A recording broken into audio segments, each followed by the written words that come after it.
I want to bring in our panel, and there are some excellent people here. Phil Mudd, Dana Bash, Ryan Lizza, Laura Coates, former Attorney General of the United States, Michael Mukasey, Steve Hall, and Juliet Kayyem. Michael Mukasey, Judge, there's a lot certainly we do not know. We're relying on this Washington Post reporting, but here's a question. Would there be anything illegal about Jared Kushner wanting to protect his communications with the Russians from U.S. surveillance? No, I don't think there would be anything illegal, but let's take a step back. Here is a report that is gotten from a communication source, i.e. the Russians talking to the Russians, that say that Jared Kushner wants to communicate with us over what? A different one from the one that Kislyak was using? I seriously doubt it. In other words, he is saying on a channel of communication that he has every reason to believe is going to be intercepted, that Jared Kushner wants to communicate with the Russians over a communication channel that may very well also be intercepted. Now, I don't know whether this is true, but it sounds a little bit surprising.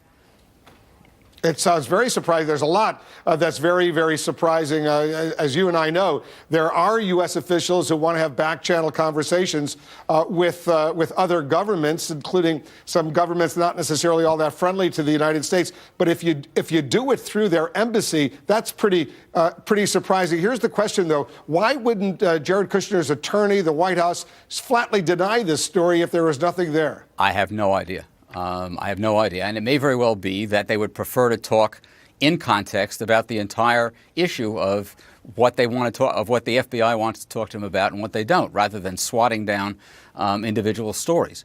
When I say swatting down, I don't mean any disrespect to Ellen Nakashima, whom I know and like and dealt with when I was in D.C., and is a good reporter. On the other hand, this is, as was pointed out, over a line of communication that Ambassador Kislyak had every reason to believe was being intercepted, and was somebody who could very well have communicated misinformation. We just don't know.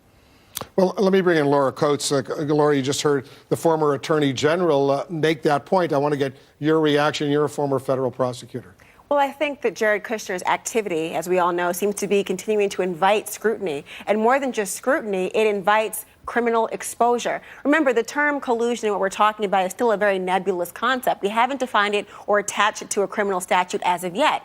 But this is not a fishing expedition where they don't have any basis to investigate. The more scrutiny they give is actually deserved and warranted based on something like this. To set up an opportunity to have communication where you are trying to not be notified or not alert the American public or the American government, to me suggests you get more than an eyebrow raised from investigators. You get an invitation to investigate further and potentially expose yourself to criminal activity. The reason Jared Kushner is no longer speaking, in stark contrast to a few days ago when he said, I'd be happy to talk to anyone who wants to talk to me. Well, now that there is even more exposure there, you would expect, and I did expect him to clam up a little bit and to be very guarded in any communication he gives from now on, which of course is odd given he was so receptive to having communication with the Russians in a back channel. Well, Professor Dershowitz, if this reporting in the Washington Post is true, does this point, and you're an expert, to some evidence of collusion?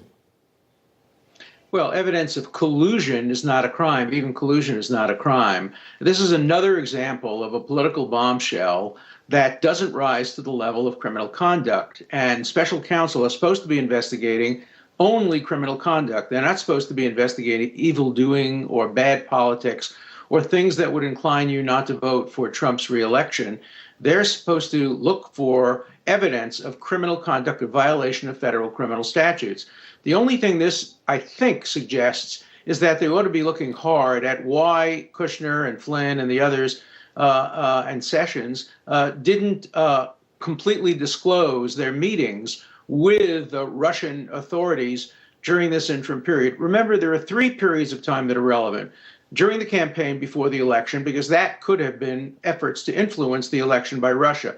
Once they're in office after the inauguration, because he's the president of the United States and we have an administration. But then there's this interim period, which is the least likely to contain any kind of criminal behavior because they're still private citizens. And they're not, and they've already been elected. So again, this is another example of very important information the public has the right to know but not necessarily information that will lead to a criminal investigation, criminal indictment, or criminal prosecution. Well, let me press you on that, Professor Dershowitz, and you're the expert. Sure. You're the Harvard Law scholar. If, in fact, and we don't know if this is true by any means, but if, in fact, during the campaign, there were Trump associates working with the Russians, colluding with the Russians on how to interfere in the elections and get bad stories out there in Wisconsin or Michigan or Pennsylvania, and do that, wouldn't that be illegal to work with a foreign country and try to interfere in our democratic process? Well, I've gone through all the relevant federal criminal statutes, and I can't find a crime in the existing law. It certainly should be a crime, and I would hope Congress would have hearings and make that criminal. The only way it could be a crime is if the Trump administration, there's no evidence of this, of course, told them to hack the Democratic National Committee, gave them information about how to hack it, targeted who to be hacked. But if they just took advantage of the fact that the Russians on their own hacked the DNC, that too would not be a crime. These are things that probably ought to be made criminal, and I think Congress will probably want to have hearings to make sure that in the future this can't ever be allowed to happen. But you always have to point to a specific criminal statute, and I haven't seen any. Yeah, and I just want to be precise. So we haven't seen any evidence of that type of formal collusion, to be sure, but that's what these investigators are certainly looking for. Laura, you're a former federal prosecutor. Was there potentially some sort of legal or criminal activity here? Well, there are, if it results that what Mr. Dershowitz was talking about, in the sense that there was an initiative on behalf of the Trump administration or campaign to try to facilitate an illegal activity like hacking, like trying something that would actually attach to a criminal statute. But remember, any prudent and diligent prosecutor or investigator knows there will be dozens, if not hundreds, of rabbit holes to pursue. Robert Mueller is by no means an Elmer Fudd in this scenario. There may be some dead ends here, but there will be some indication through the process of an investigation to figure out, listen, who did what, why, and to what gain, and was there a criminal connection? Right now, we want to have the answers immediately, and the litany of whys that we all have lead us to only one conclusion. We need an investigation. Why? Because there's a lot of unanswered questions. If what has happened in this case is that the Trump campaign was the passive recipient of information, of disinformation, and just acquiesced to the distribution of it, well, you don't really have the type of crime we've been talking about. If, however, they are in the driver's seat and trying to facilitate a criminal activity and using Russian agents or Russian intelligence or whatever it is to do that, to undermine the election, that pendulum shifts right back into the halls of the Department of Justice. Well, it will remain. But right now, we are at a loss. And what we do not have from the story from the Washington Post is, what did Jared Kushner want to say? Let me get Professor Dershowitz to respond to that. Go ahead.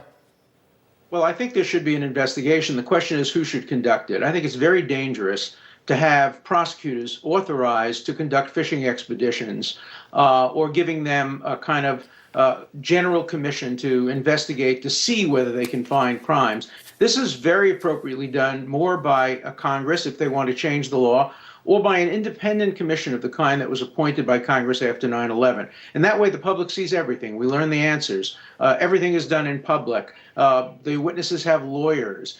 What the investigation that's being conducted now is being conducted in secret, behind closed doors, in front of a grand jury, where witnesses don't have lawyers. We'll never find out the whole truth because we'll probably end up just hearing indictment or no indictment. So I think a public investigation is really what's warranted, because so far, up to now, we've seen political sins, but no federal statutory crimes. You're talking about like a 9/11 public commission of inquiry, right?